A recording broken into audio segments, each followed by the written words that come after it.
Muy bien, mientras Sniffles siga capturado, está bien.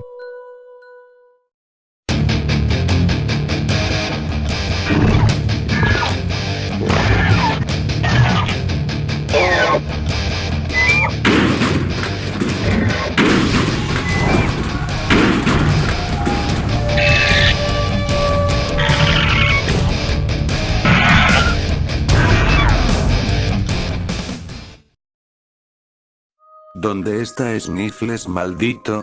Dímelo ahora. Suéltame, no te lo diré.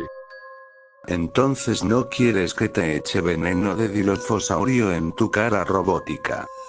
Ni te atreverías. Te lo advertí.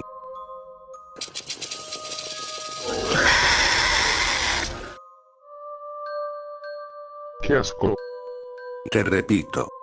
¿Dónde está Sniffles? No te lo diré. Si lo tomas así, Akira, pásame la cubeta de agua.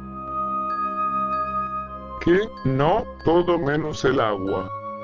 Si no me dices dónde está Sniffles, te echaré el agua en tus malditos circuitos. ¿Cómo está el agua? Es agua muy helada, que podría congelar tus circuitos.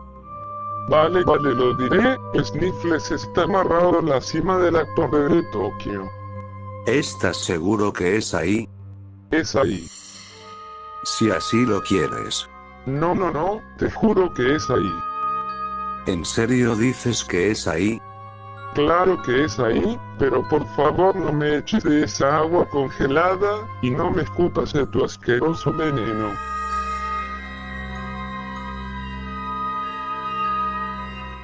No te quites las esposas. Claro, no lo haré, estaré aquí.